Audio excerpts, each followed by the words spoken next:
Okay, so thank you everybody for coming out. The main goal of the meeting tonight, one was just to kind of get back with everybody that was really excited about the work with the GDP, the Gladys E. Douglas Preserve. So awesome. And the city has continually been working pretty hard on it. You know, despite the lag in time that they're waiting on receiving the funding from the state for the FTCT grant that we did end up receiving. And so I wanted to give everyone kind of an update on that, to let everyone know where they are in there. And that's all information, not that they prepared for me to present to you, but stuff that was either available in a public document or I saw at a public meeting. So like the Parks and Recreation Committee through the city.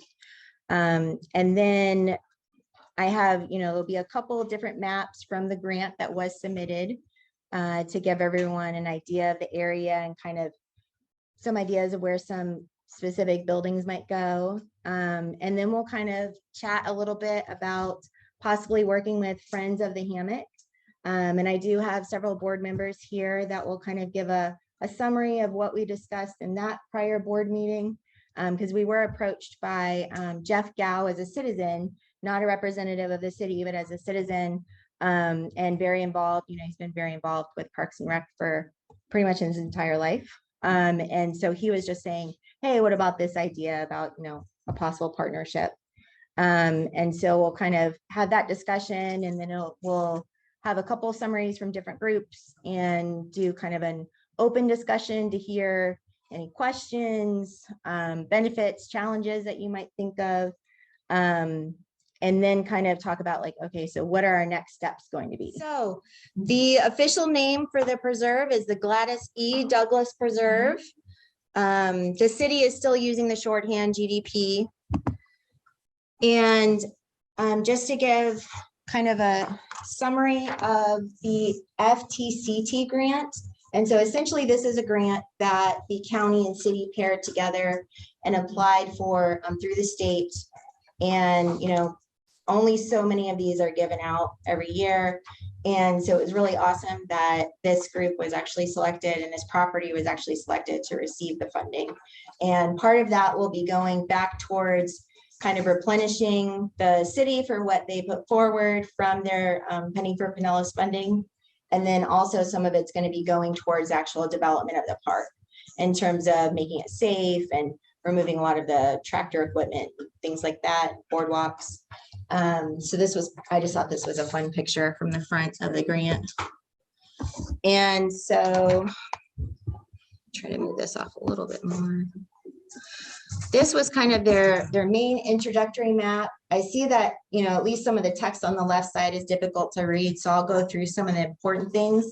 But essentially, this was marking off a lot of the habitat for the original property. And so this is the main property that this group focused on. And we have the homestead property on the right, and then the more of the conservation area on the left. And so this is kind of the area that everyone's been seeing, you know, since we started the work. And, you know, you have the main rosemary scrub around 4 acres, the sand pine scrub, and then this generally out on the exterior, what says disturbed previous agriculture. This is kind of where it's the most disturbed. There's a lot of invasive plants that the county is actually going to be working on, not the city, in terms of removing the Brazilian pepper trees and everything. And so it's disturbed from the previous orange groves, essentially. And for example, you also have on this map the homestead close to the lake up in the top right. And there was another really good marking point. Oh, the entrance gate. So down at number 36, down here, this was the main entrance gate for the homestead. And that line essentially between the two parcels was kind of their driveway. So that main marker is still going to be there and used as the main entrance.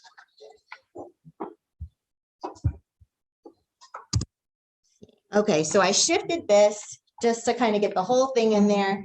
But just so you're aware, this is the section we were just looking at, the original 44 acres. And as most people know now, we do also have the Jerry Lake property. Okay, so that's been added from Swift Mud. And my understanding, I haven't personally had a chance to go out there, still trying to be respectful of all the property boundaries, and you know, everything's kind of marked off as private, not open to the public right now. But my understanding is this main section is really wetland, not accessible for hiking or anything like that. But wetlands are extremely important, right? So I'm really excited that that section is also being protected, and the lake in its entirety. So it's pretty exciting. In total, it's around 100 acres. So that's amazing for this area. Are there any questions about this picture? I know it's kind of tilted. So is there going to be a separate entrance anywhere on that end of it? Probably not because of the wetlands, right? Like on the other side of the lake. Right. As far as I know from the previous Parks and Rec meeting that I attended, where Lainey Sheets was giving an update from the city, they have not announced any other entrances as far as I know. I mean, maybe that's a possibility in the future. Yeah, it's all kind of ongoing at this point. Yeah. All along there. Most, yeah. Okay, so this is the map of what was proposed in the development.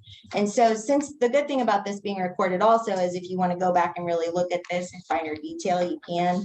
But essentially it is, you know, we already talked about the different habitat areas and the homestead being on this side. So that's nice. And this will kind of be the main entrance, you know, where the original homestead gate was.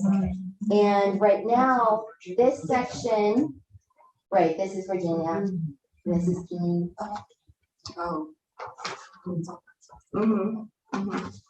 And, okay, so the main entrance is still going to stay the same.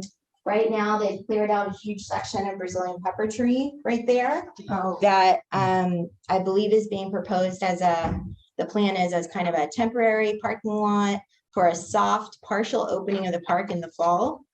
So they would be opening as of right now, there would be kind of a parking lot. I do not believe there's going to be any access to this section because that's still the homestead. Bob Hackworth Sr. is still there. And so they would be opening kind of this section to the public. And so the only part that is kind of unclear, the reason why we say soft opening or partial opening is because the county is scheduled right now to start invasive plant removal in December of this year. So they're not too sure whether or not that means they're going to have to close the park and then possibly reopen it again, or maybe they should just wait for an opening altogether until after the county's done with their work.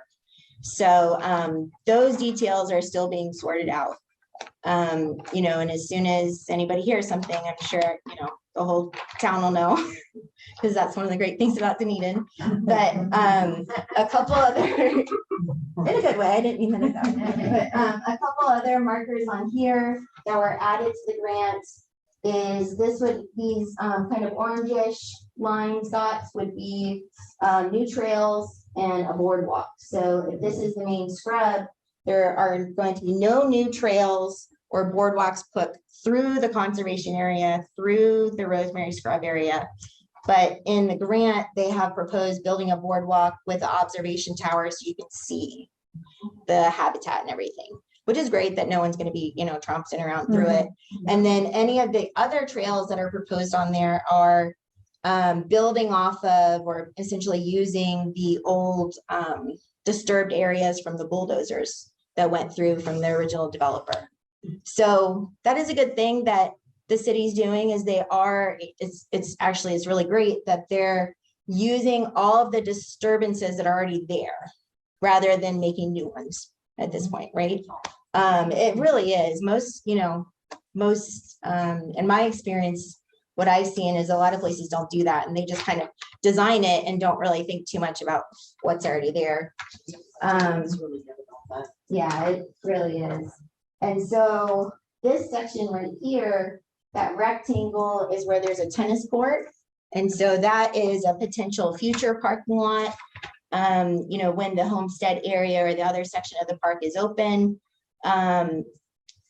There is funding worked into the grant as well for a possible nature center, which we would be using the buildings that are already there from the Homestead. The capacity to that nature center is kind of up in the air right now, in terms of, you know, whether there would be a staff member there and, you know, all of those sorts of details. Because that definitely came up in the Parks and Rec meeting. There was one woman that was reminiscing about the nature center that we used to have, and the building's still there, kind of used on occasion over by the baseball fields, right on the edge of Hammock. So it would be really great if we could re-energize that and do that again for the city and youth and adults as well. Like, there's really good potential for a lot of environmental education. As far as I know, that's kind of their plan, their interest in it. And Lainey did present kind of a current snapshot of what's already been done out of these plans, but that wasn't available online. So I thought we would start with this one. And again, other than kind of the parking lot, and really their focus has been removing a lot of tractor equipment and figuring out how to deal with some of the electrical stuff and, you know, all that, because it's a pretty historical area. So they're just trying to make sure everything's safe, clean for citizens before we can go in. And then I think that was, Michelle, did you have anything else to add? The only thing I was wondering about is the house on septic and well currently. I don't know. Yeah, That's a good question, though. yeah, because I that know, means sorry, that you yeah. have to run water and sewer in, you know, but I was just thinking Digging in about terms that. of the disturbance they would have to do for digging and everything, Yeah, and where they would, yeah. yeah, I'm not sure.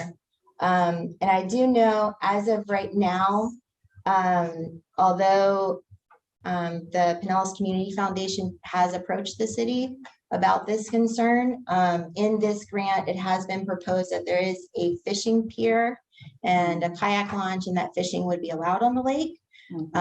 As far as my understanding from this group, and then also the Pinellas Community Foundation, when we were making our gift agreement for the advisory board, we had a legal statement saying there would not be fishing. Or if there was, it would be for educational purposes, such as sometimes there's occasional workshops or something like that. So those discussions are in the works. Feel free to reach out if you feel really strongly about fishing one way or the other. I definitely would like to have that conversation at some point soon, but probably not tonight. So refocus myself. Oops. I'm sorry, Nicole. Yes. Can you just briefly cover the floristic inventory? I feel like you would probably be more, if you don't mind. Sure. Yeah, as long I wasn't completely sure about what this city felt like. So I think you're more involved with the Florida Native Plant Society than I am, and you've been out there more than I have. So. All right. So shortly after the property was purchased, the Florida Native Plant Society received a conservation grant. Or the Pinellas chapter, which is the local chapter, received a conservation grant from the state organization to conduct a floristic inventory of the Gladys Douglas property.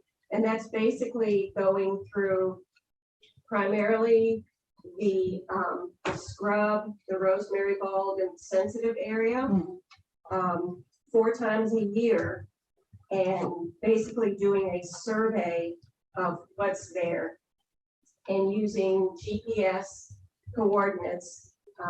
And so what they will be able to do at the end of the inventory is provide the city and the county with data as to what's there, where it's located, information about particular plants, which ones are actually threatened, that kind of thing. And that will help the city and county to determine where the infrastructure goes, where people should be going, and what's there, and how to manage it. So it's a very small team. The city's very, very tight as to who they will allow on there. Everybody had to be screened and vetted, and they won't even let us, add extra people. There's only about, I think, 4 people who are approved to go on there. One of them is a paid consultant. So that should be completed this winter. Now, is that going to be like integrated into like a GIS for the park? For I don't- management? That's Sounds like my it's a part of that's my understanding. That was the Okay. original goal. One of the goals of the grant is when we were looking at, right, well, I say Rebecca wrote most of it or all of it. And when I approached the group, was we would have some sort of inventory, some sort of mapping like this. So a GIS map would be Right. something like this. And it would be able to be incorporated in a management plan. So the city will be making a management plan. Does that sound right? Correct. And so, for example, Friends of the Hammock has a management plan that the city uses, and they can answer more about that. But it's hopefully all going to come together soon, and we'll have a lot more exciting things to present. I know that, or I shouldn't say I know, I'm sure that, Lainey or somebody else in Parks and Rec might be willing to do some sort of presentation in the future. I know that she did mention, when they do some sort of soft opening, partial opening, they will have some sort of, grand opening ceremony or something. So I'm sure they'll have more information. And the Parks and Rec meetings are open, public meetings. So you're always welcome to attend. I attended the last one because I knew Lainey was going to be presenting an update. So those are always things to keep in mind too, if you want to stay involved a little bit more. And Just let me make one yeah, correction. yeah. The actual grant application was written by Debbie Oh, Schreiber, sorry. who was formerly worked in the Pinellas County Conservation, Parks and Conservation Department. Mhm. I did research for it, and she actually wrote the grant, and she's managing the project. Mhm. And she's actually on the Zoom meeting right She is awesome. Oh, hi, Debbie. Thank you. So, yeah, she's been doing really great, keeping everyone organized. I personally have not had a chance to go out and volunteer on one of the days. I believe Rebecca's been out, and another Florida Native Plant Society person, and we've met with Craig and another county person originally when we were kind of kicking it off. So that's really exciting that they were able to work so well with the city and the consultant. And there'll be reports that, we'll be able to share after the consultant's done. Yeah, but the majority of what the volunteers have done has been removing trash. Yeah. there's a Which lot is- of it. which is We don't know. We don't necessary. even really get to go inside the fenced area. We're just there to pick up trash, and there is so much garbage and trash in there from dumping, from homeless communities, from things. You just wouldn't believe the stuff that we hauled out of there. So when are you doing another one? Because I pick trash up along the neighborhood. I walk They around. don't allow, they're only allowing a small team in there. So I think there are 3 of us plus Debbie, Mhm. and And then Craig, and I'm blanking on the woman's name from the county. yeah, but in terms of the team that's doing the floristic inventory, there's the consultant, Debbie, and then 3 other volunteers. But the volunteers are only allowed to pick up trash. And we can't just add more people. The city won't let us. It's a liability issue. Right, exactly. It is a It's not- liability. Yeah. That was part of the grant. Was my understanding was that the Florida Native Plant Society did have to handle the insurance side. It wasn't the city providing the insurance. So it is definitely still a liability and an insurance concern at this point because of, well, my understanding is so much of the trash and they don't have, and the city doesn't have insurance with it outside of the staff members and few select people. So Imagine the things you could pick up. who knows? Yeah, who knows? You know, like, Who knows? Well, or trip on something, and yeah, there's a lot of things that could happen, right? I would be so excited if there was a rattlesnake, actually. The other concern is making sure that volunteers that go in there are knowledgeable about the plants, so they're not stepping on something that's threatened, or endangered. So that was part of the vetting process. Yeah, it's pretty important. But part of the big issue for the opening is that they have to have all that trash actually removed before opening the park. So inquiring minds want to know when and how they're going to accomplish that, if they're really limiting, that maybe there's some way we could work with them to manpower and train some people to facilitate that. I don't know. I mean, it's definitely something that we can Reach out inquire to about. them, because I've seen many of us have been out there enough to know about the amount of trash that's out there. Oh, that disturbed area Right. where the grove was? and all Yeah, that? yeah, We can't really wreck anything there. So it's good there. it's already been But we can wrecked. get a lot of trash out of there. Yeah, a lot But of the that's- trash is in those disturbed areas.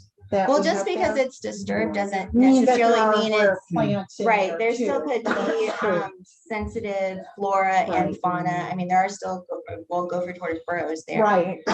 So I think at this point, it is technically private property. So, And the city's kind of going through their due diligence with it. But it's always something that we can ask, especially once if they're talking about a soft opening. Maybe at that point, we could do some sort of tour or a volunteer day or something. I was gonna say, you might want to mention, they put the gopher tortoise fencing up too. To protect the tortoises and keep people On the outside. exterior. Inside, they've defined the gopher tortoise area, and they put the fencing that it's high enough for the tortoises to come in and out, but it keeps people. Oh, I from see. going Where, in and okay, I out.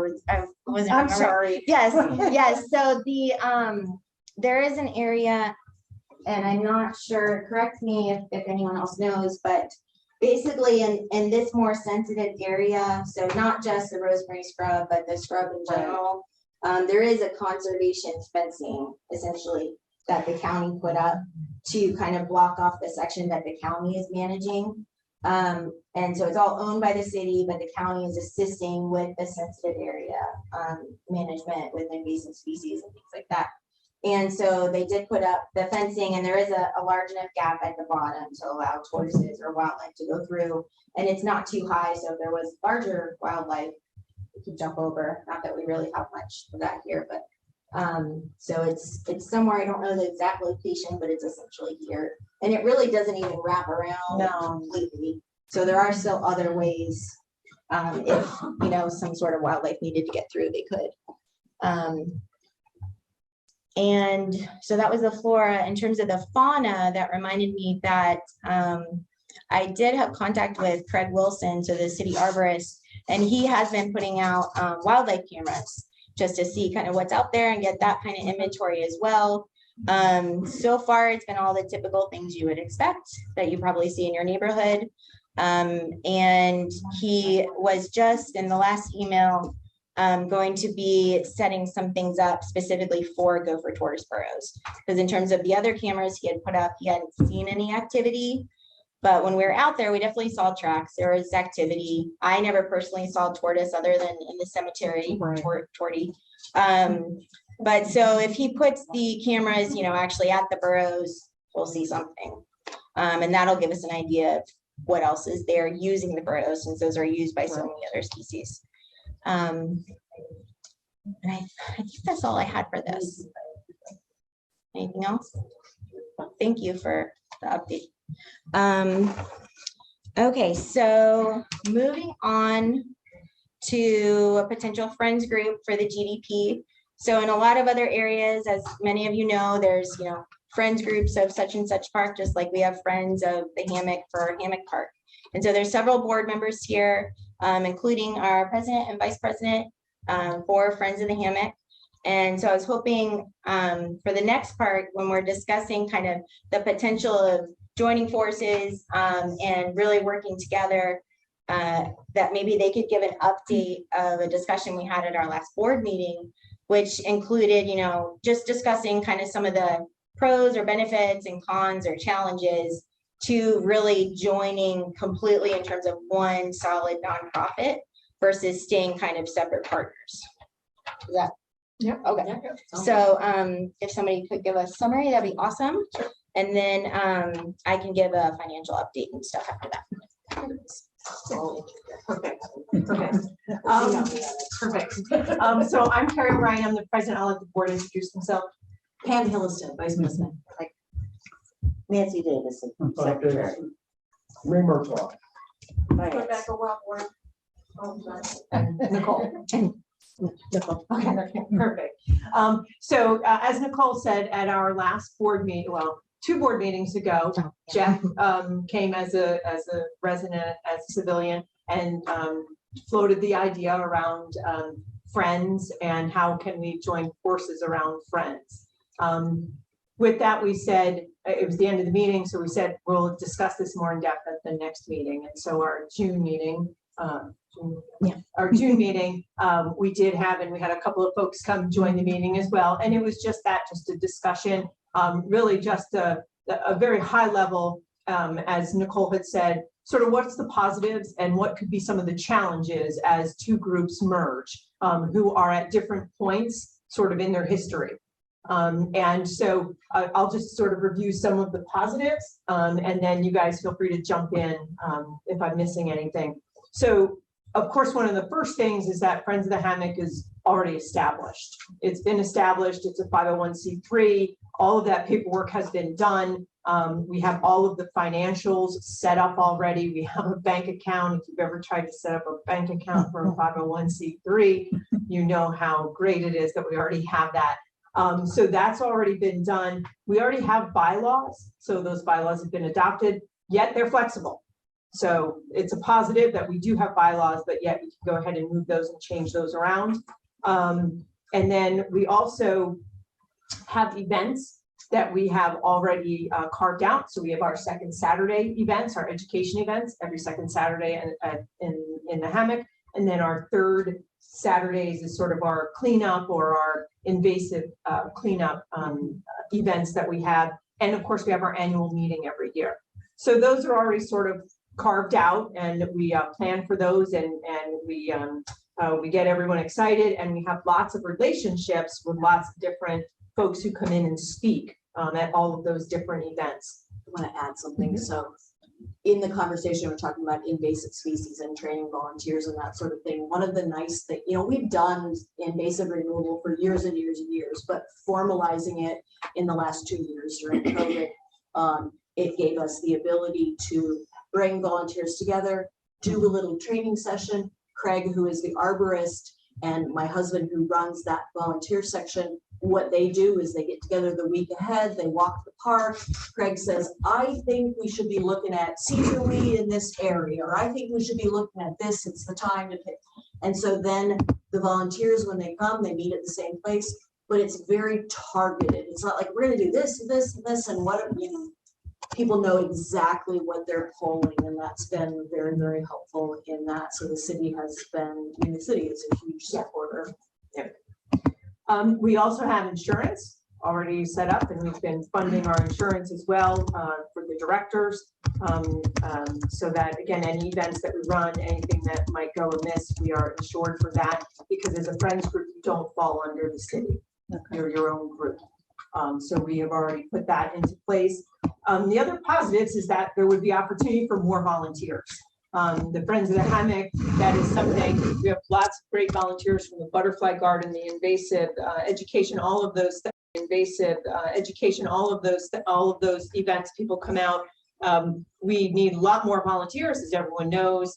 You know, volunteers really make the mission happen. So whether it's at the board level, whether it's at the committee level, whether it's at the event level, whether it is at the campaigning level, the fundraising level, all of those different things, we need volunteers. We have lots of great volunteers, but we have a lot of gaps that we would like to fill with our volunteers. From the city perspective, if I can just kind of take a perspective from Dunedin, and I completely agree with Pam, they have been amazing with the support that they do with the FOC, whether it's the invasives, whether it is the annual meeting, we need chairs, they're going to get there. They bring donuts and coffee, and I mean, they're just fabulous. And they're always on the other side of that email if we need anything. So with that, one of the things that Lainey had shared at the last meeting from a city standpoint, and I don't want to speak for the city, whatever, if this information that I share changes, just know that this was sort of off the cuff information. The Hammock has an advisory board, as you know. The advisory board is the HAC. They are the ones that manage and help build the management plan with the city. Where the Friends, our mission is education and beautification. So if we want to put in a boardwalk, the HAC has to work with the city to say, okay, we can do this. This is where you're going to put it. This is what it's going to look like. And then we get to come in and say, this is how we're going to raise money for it. This is how we're going to get volunteers to do whatever we might need to do. So it's a very distinguished line between what the two of us, the two entities do, and then how the city oversees it.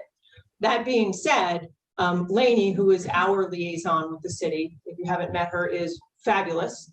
And again, is always at the other end of the phone, always at the other end of the email. She unfortunately has COVID, so she's getting over that. That's why she's not here tonight. Yeah. But otherwise she would certainly have been here tonight. So for the city, having another Friends group would mean probably stretching Lainey or whoever else just a little bit further, because we have, you know, another advisory group. They have to have regular committee meetings, and then the FOF, there's a committee meeting on top of that. So from a city standpoint, I think that from a positive standpoint, any sort of merger or coming together would almost force a reorganization, because now they would be able to kind of move people around a little bit. So I think from a city perspective, it seemed to be very positive. And again, it's a lot of the people side to it to help manage everything. So what else am I forgetting on the positive before I go to the challenges? One of the biggest positives is that we're not fighting with events and things like Right. that. We'll work together, able to work together. And how it ends up, I don't know, but it won't be, we'll come to our event, not theirs. Right. Give us money, not them. Right. Yep. Yep. Sort of. The I would say too, from a positive standpoint, we have really, I've been on the board 3 years. I've been one more than that. But in that time, we have really, both of us have nonprofit experience. So when we came in and read, you know, the mission, what we were doing, we felt like we were able to pull the group back into, you know, like, wait, this is what we said we're doing, but do we want to still do that? So we've really been focusing a lot in the last 2 years on education. And, you know, you look around the room, there are a lot of older people in this room, myself included, and what we need to do to keep these green spaces is that we need young people to be the stewards of these spaces. So it starts with education. One of my best experiences of the last year is that Nicole and I did a field trip with the whole 3rd grade from San Jose Elementary School, and we brought the 3rd graders into the park. They did a lesson with Nicole on for tortoises. It was amazing. The kids were so excited. And then we did a hike through the park and saw things that they had never seen before. And so then you've got these kids who are falling in love with nature, right? And the only way to save it is to fall in love with it. That's why you're all in the room. You fell in love with it along the way. So I feel really strongly that education piece, I think with more people and more land, right? There's more education to be had with the nature center out there. I mean, I'm envisioning like camps and, you know, it's just, there's just a lot, I think, if we can pool our resources and not divide them up. Any other positives that I'm missing? Because we're our nonprofit 501c3, we're also sales tax exempt. So whenever we buy anything for the hammock, you don't have to pay sales tax. That's already done. And there's one we never brought up, but I watched the difficulties we had in setting up some of the infrastructure. So that we could do simple things like be on Amazon Smile. And there were a lot of steps that had been done very well, but in an amateur way that had to be totally redone. And it did cause a lot of aggravation. So if we, hopefully, we can do something there. There's been some growth. Yes. I mean, there always is. Yeah. A new organization. Yeah. But it's just, it's, the idea is you have all of these resources and all of these people and all of these volunteers and bring them together and you have a bigger pool. I think there's a lot of potential, but again, it's not a one night discussion. It would have to be, you'd have to look at our structure and all of that stuff to see, And we also have a very established website as well. We have all of the Friends of the Hammock at Gmail, everything selling membership online. We already have those processes in place. Our membership is growing. It continues to grow. There's even more opportunity for that. Some of our corporate donations, our donations are certainly at an all-time high. We're $5,700 into our $20,000 campaign. That's just for trail markers and garbage cans and some webcams. So there's lots more potential behind that for us to keep that moving forward. So lots of positives there. I think a couple of the challenges that we saw as a group that we talked about, which again, I don't want to think as showstoppers, but we should be aware of them. One of the challenges might be on the financial side, restricted and unrestricted donations coming in. What does that look like? How do we sort through that? What we don't want to do is to build a house divided. How do we build a membership base, a board, committees and such that it is equitable across both projects or both parks until finally it just becomes one. And that would be over time that would happen. So that was part of it. And then the other part, the challenge, is all of you know from a nonprofit standpoint, it's sort of the 30-30-30 rule. In your volunteer group, 30% of your volunteers do the work, 30% are along for the ride, the other 30% don't even show up. And so, how do we make sure that we don't continue the 30-30-30 rule? Instead, we do something different and we get the right folks in the right seat so that we can drive just a little further and a little faster. So that we can meet the expectations. As you know, as volunteers, what drives you off of a board or anything is when your expectations aren't met. And when you have a lot of people, the expectations are really high. And so it's important that when you say volunteers, and we were talking about invasives, a lot of people think like volunteers are people that are going in and pulling up invasive species, but volunteers are the board members. Like this idea, like let's say you have 12 or 15 people that are the board members, 30% of those people are doing the work. 30% are along for the ride and 30% are not showing up too. So, I mean, that's a huge thing to think about as well.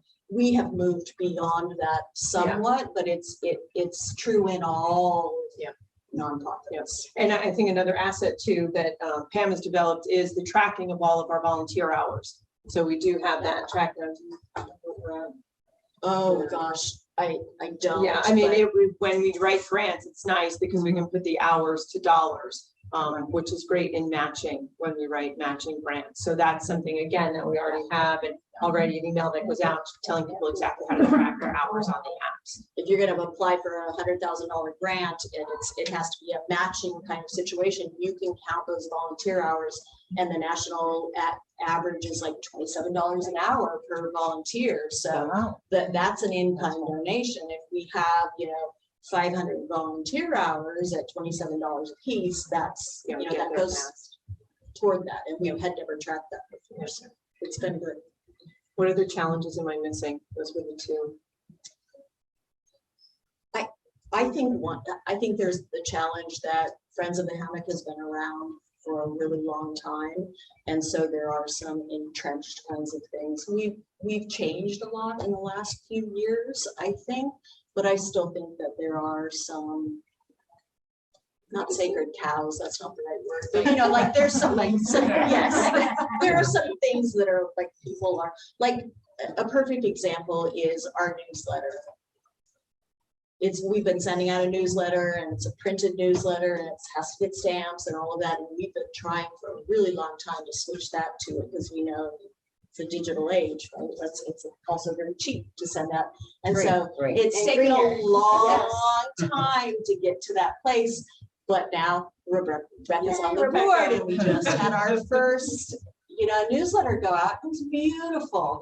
And we can do more and say more, but we just have to have those new people with different expertise come on board. So, if we do join, I'm hoping that we're seeing a lot of people with really cool fun skills. Any other challenges? Yeah, the only one that I had brought up at the meeting, and that was really how we ended up coming to this meeting, was I wanted to make sure that the group and everyone that was involved in the Save the GDP movement really was part of becoming the Friends group, and that we heard what everyone's opinion on was. So that was kind of what led to this meeting, to make sure everyone kind of could be involved again. Yeah, because you guys, you've spent an inordinate amount of time and energy. All I did was like sign a petition and be on a couple Zoom calls and things like that for last Douglas, but you all have done a lot of work. So you don't want to ever get into a situation where you feel like, well, we did all the work and now Friends of the Hammock, we'd have to change the name, we'd have to do, it would be a new group, and I think that would take some time. New board. Yeah, a new board. Yeah, whatever that structure, the committees, like all of that would have to be very strategic and very, very thoughtful. I think unification is a good idea. Especially when it comes to different resources and stuff, and the structure that you already have set up. And doing this again. Yeah, and the events not competing, and that the city gets used to that we're a part group, not this point. Well, the other thing, now that you say that, I didn't say this before, but it sure would make us a lot more powerful. Yes. I think so. I think With a so. bigger voice. Yeah. I didn't know when she was coming. No, they don't. Yeah. Well, I think the one thing we wanted to do is, because at first I was like, what's going on? And we wanted to make sure that the people in both groups, had a chance to say, there's a lot of positives and there's some challenges, which I think is the appropriate way to put it. But I think after meeting the wonderful people on the board at Hammock, I felt good about And you being came to able one of our education events too. Right, I did, and I came and pulled invasive weeds. Yes, that's right. I know. But I personally saw it's a way for me to learn how to do that and run that. It's not something I have any experience doing, but working with people who've run those programs, who've helped educate the volunteers who come out and what they do to support those activities. And, that was really a good way to see a big benefit, for us. You wouldn't have to do all of those things, setting up all of those. Exactly. Yes, Rebecca? Do we have time to do another brief pro and con to let the people in this room? Absolutely. Yes. contribute? Oh, yeah. That is definitely the I next think that was the next step. Yes, so, Well, it says it's 7:30 and it's 7. yes, something so like the Zoom should stay up. Because we were talking about, I do have the feed now. Okay. So it shouldn't cut us off, but yes, really quickly, just two things before we continue the pros and cons. We are passing around a pad of paper. If you would like to leave your email, and then if you do have a specific interest or skill that might be helpful to the group, feel free to add that as well. So that's going around. And then It doesn't have to be any skill that has to do with the outdoors, like right, we can use a lawyer, we can use Yes. like all Yes. of those kinds of things. Yeah. Ray is our financial Right. person, right? You know, like, we need people with those skills too. Right, or even just a community leader. Yes, Yeah, I like yes. to write, Committee even members. content. And committee members, yeah, if you're interested in being a committee member versus a volunteer or something like that. Right. And then so financial update. So a lot of it kind of came up in the pros and cons from the Friends of the Hammock group. But we have been working, as you know, through the prior fundraising, through the Pinellas Community Foundation. They do still have a big chunk of money for us from our fundraising, around $80,000. And so, you know, part of that is still pending based on people actually submitting it. Some of them, you know, were, for example, dated the end of this year or something like that. But as far as my understanding goes, you know, everyone's always good on their word. These are all people that everyone's been working with. And so Duggan and PCF are ready to move with that whenever we are ready. So, and there is still the advisory board through PCF, which is myself, Kira Barrera, Beth Open, and Vicki Love from Blueprint Connections. And we were missing our Florida Native Plant Society representative last time. But I'll be reaching out to them again before our next meeting. Hopefully they'll have someone, but they're still invited as well. And so also PCF is still willing to just hold on to the money, even if we want to just use their 501c3, if we want to keep an easy way to keep the money apart, if that really is a challenge or a concern. So that's always an option, just something to be aware of. Can you turn the camera on yourself, please? Oh, yes. Yes, sorry guys. You were so Hi. Okay, so any questions on the PCF or financial side? And then we can get back to pros and cons. So I think you kind of spoke to what I was gonna ask, but my general question, maybe it hasn't even been talked about yet, and it's something that goes down the road is, so when there is fundraising, not just grants, but fundraising in general, since the properties are different sizes, when you combine, how does that work? Like, because it hasn't been combined for, you're not immediately putting everything down the center and splitting things 50-50. I don't know how that would work. So that was just my general question. Right. So that's definitely a challenge that we can report. And Michelle, I can go ahead and switch it if you would like, or we can just do the paper version. I'm just doing paper version. Okay. I'll post it. How's Okay. that? Yeah, as long as everyone's But- cool. So basically, we're talking about future fundraising and distribution is a challenge. And that's definitely on the list here, you know. Right, and the same will come up with membership. So Right. we have recurring revenue stream right now, which is the membership income.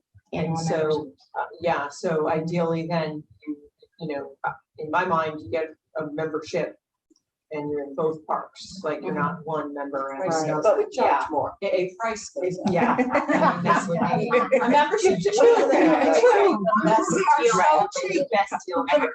So, yes, that, again, and then this is when we get into restricted and unrestricted Right. funds. That's And then that's when we look to our financial person to then restrict it, and you can put it in different holding accounts based on what you're. Hammock has restricted funds within our Yes, own finances. Right. Different Right. purpose. Right.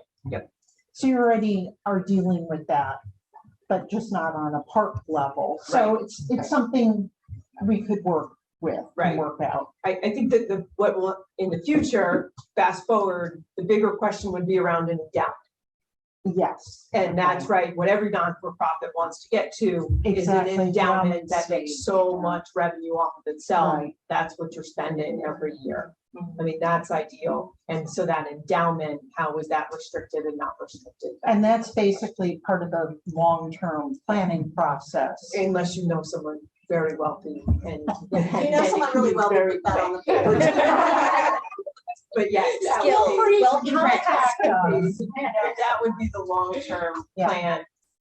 Also, I have a Tammy? question on, if the group is merged and everything, do we get more power to help other conservation efforts, like, so just like you mentioned, urban or In terms of advocacy, you give us Yes. more advocacy Right. outside of just, to expand the Good point. greenery. right. when I first moved to Dunedin was the time when the extra 10 acres was being sold. The Our Lady of Words was selling that to a developer. And that was how I got involved, because I was like, yeah, no, this is my backyard.